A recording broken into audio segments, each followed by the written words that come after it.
Hello everybody, you wonderful, delicious, delightful people.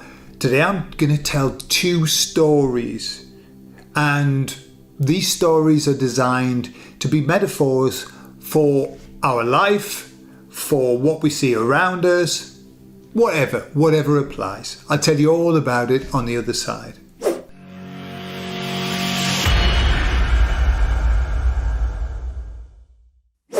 So the first story is about a man who has a very naughty donkey.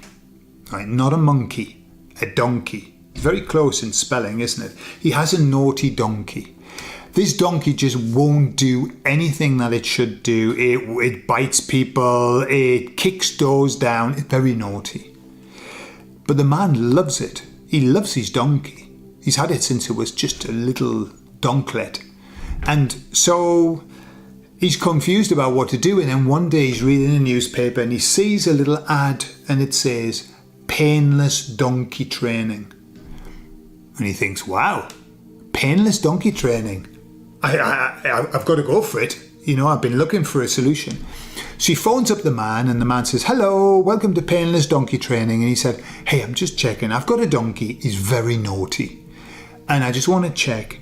The training that you do is painless, isn't it? And the man said, I can assure you, the training is painless. Not only is the training painless, but we have 100% success rate. I can assure you that after spending a week with us, your donkey will be well behaved for the rest of its life. Well, the man, he looked at the price and he thought, hey, it's worth it. You know, I love this donkey and I want it to behave itself. I mean, it could get into trouble if it goes around biting people. So he booked it in for the week-long training. And on the Monday, he took it down to this place, the stables. And there was the man waiting in the courtyard.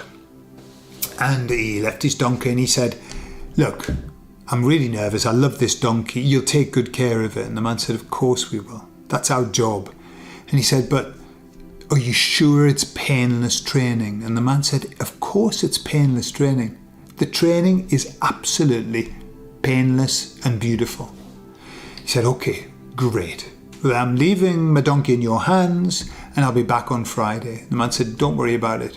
So the man walked back to his car, but there was just something going on in his mind. And so what he did was he had a little sneak peek around the corner to watch what the man was doing, the trainer. And as he was watching, he watched the trainer walked over to the corner of a courtyard and he picked up this big, long stick. Very thick stick. And he walked up to the donkey, who was just standing there, belligerently standing there. And he looked the donkey in the eye like this. And then he picked up the stick, he brought it behind his head, and he whacked the donkey on the head. Well, the donkey, boom, fell onto its knees, and it was all shaking, and it was nearly unconscious.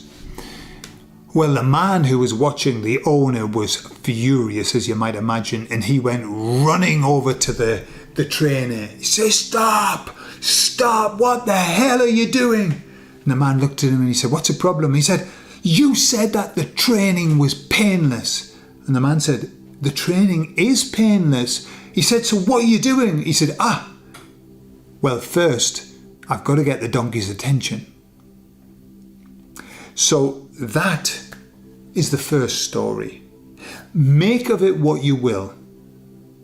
However, it's a system that will be described in the second story. So there's this king of a big land, okay? And he's a busy king. He's got a lot of work on.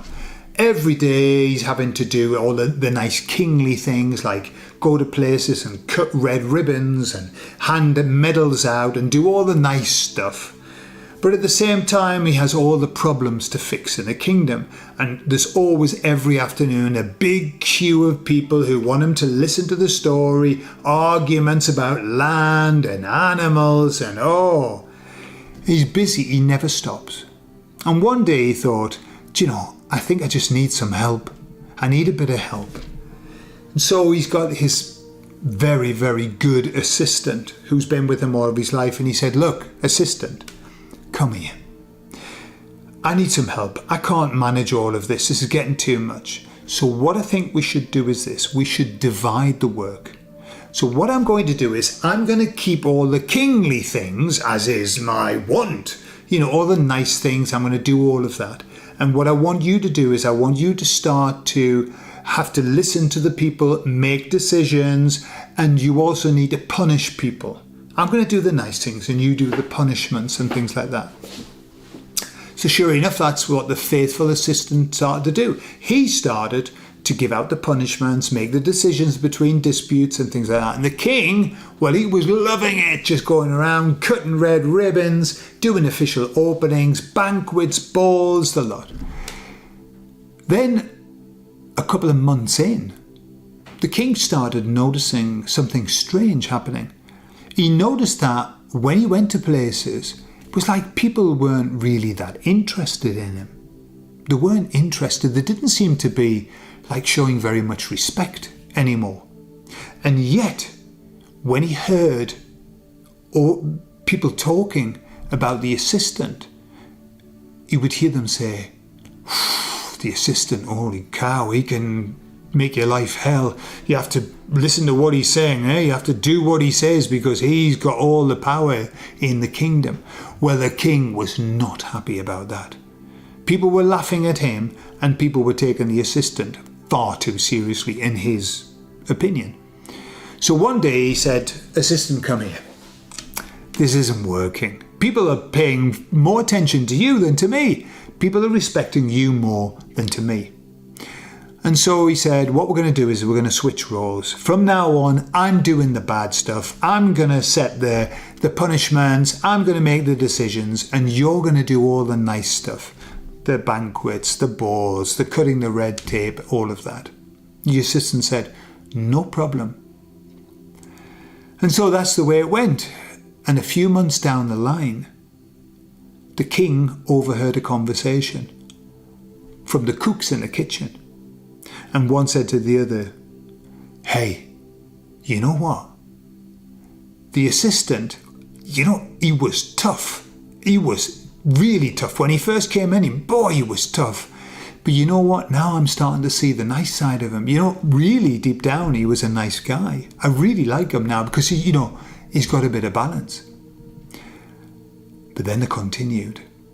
But the king, pretending to be nice, pretending to be so good. Now we're seeing the true side of him. He's just a despot. He's just power hungry, power craving, horrible man. Well, the king was devastated. He didn't know what to do. And fortunately or unfortunately for the king, he didn't need to make a decision, because that very day, all of the crowds came pouring into the palace, took the king and hung him, and they made the assistant the king. And so what's that story about? Well, both stories are about this. The best way, and it's something that I learned when I was in Morocco, I saw it and I dismissed it much to my peril. Whenever we have a new role, we always must come into that role seriously. We must be serious first, then we must be fun, and not the other way around. Okay? Serious first, professional first, doing the job first, then fun. And that's what people like, for whatever reason. However, if we come into the role pretending to be good, pretending to be nice, pretending to be all things, and then later on we get tough, people don't like it, and we get overthrown. And this is, in my opinion, this is where politics fails abysmally every single time.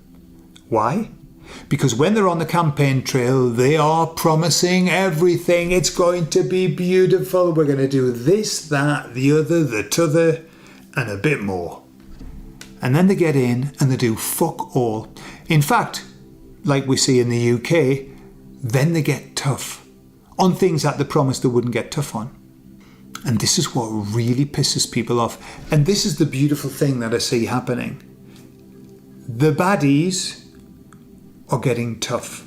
They hid behind normal and proper and good and isn't it, ooh, isn't it, ah, isn't it, absolutely, woo. And now they're getting tough. They're doing it the wrong way. It's the wrong way. And they always get overthrown. They always get overthrown. It happens with every dictatorship that leads to whatever, communism or whatever. They start off being very social. Oh, we're here for the people, we're here for you, We're going to give you everything. It's all for you. And then they get tough. And then they get tougher, and then they get tougher until they get overthrown. Just the wrong way around. It's the wrong way around. And that's why it's doomed to failure. Well, that's the end of the stories for today. I love you all, and I'll speak to you all later. Bye-bye.